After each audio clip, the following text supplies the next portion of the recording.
A global manufacturing company holds an exhibition in Jakarta displaying multi-pathway technology through three pillars as a solution for mobility, energy problems, and data solutions.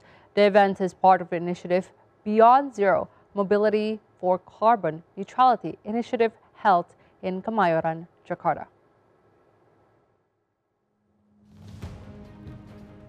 Carmaker Toyota Indonesia is working with the government, industry players, and scholars to accelerate the transition to carbon neutrality.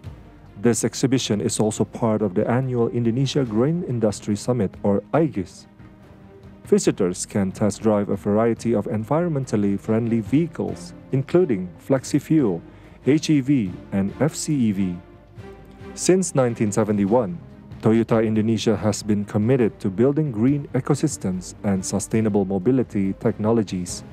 The multi-pathway strategy is expected to accelerate emission reductions and help the transition to sustainable mobility.